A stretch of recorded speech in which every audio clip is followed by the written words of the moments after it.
Good morning and welcome to TMI Socials.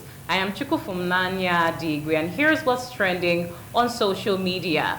Now, the name Abacha is back in the headlines, not for fresh loot revelations, but because the former First Lady Miriam Abacha has just stirred social media with a no-holds-barred interview.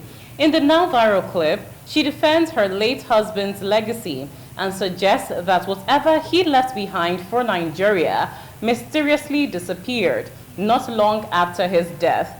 The conversation has reopened old wounds and reignited debates around transparency, restitution, and rewriting the story of one of Nigeria's most controversial regimes. Now let's get to see this viral clip where she said this.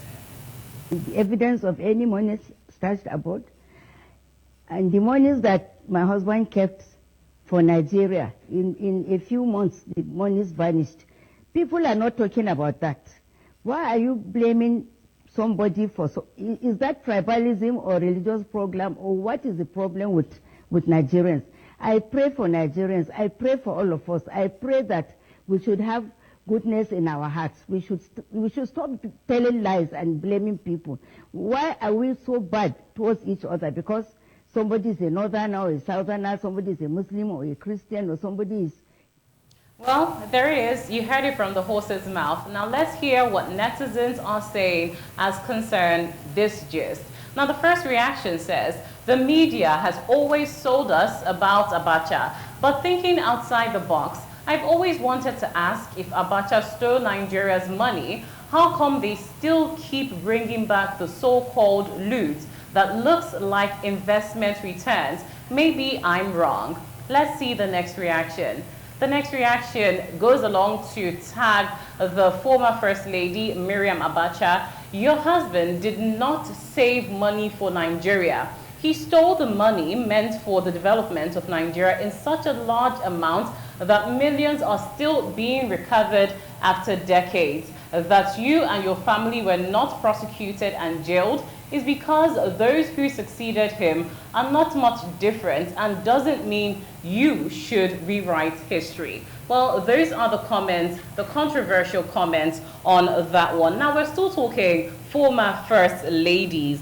Dame Patience Jonathan recently warmed hearts at Streams of Joy International Church, Abuja, after completing her PhD in psychology, guidance, and counseling from Ignatius Ajuru University. In a moving testimony, she shared the emotional journey of returning to school later in life, overcoming doubt, ridicule, and the challenges of balancing family, public life, and rigorous academic work. Let's hear her testimony.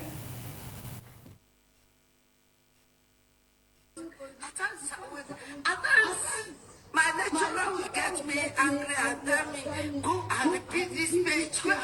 Say, this man don't know that I'm old. Very soon I will leave this thing and go and rest. But what am I going to do with this? It's just to keep the brain moving. Just to keep the brain moving.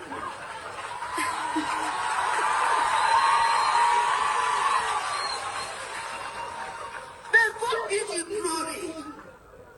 That thing that seems impossible.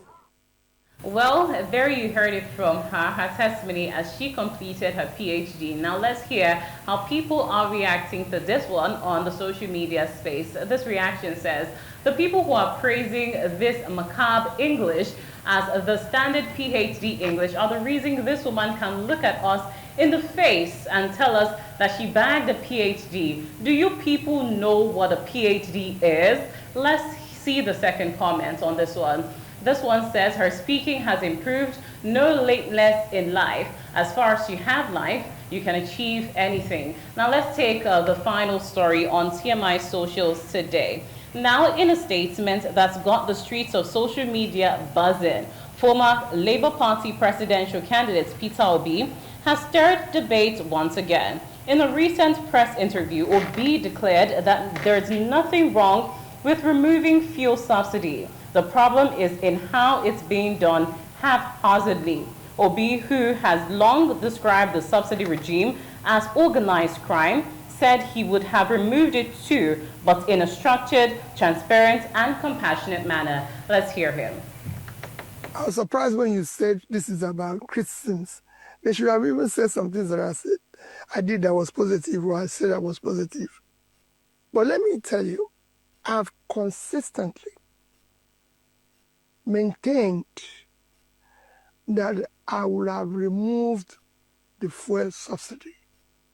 If you go to my manifesto, it's there. Steps I would have taken to do it in an organized manner. There was nothing wrong in removal of subsidy. What is wrong is the haphazard way. Well, now let's take one comment on that one as we wrap it up on the program.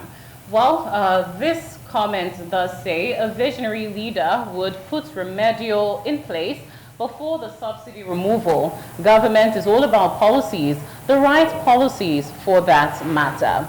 Well, that is the much we can take on TMI socials today, and also the TMI segment on ITV's network. I'm much appreciative that you could join us today. Do well to have an amazing day. Bye-bye.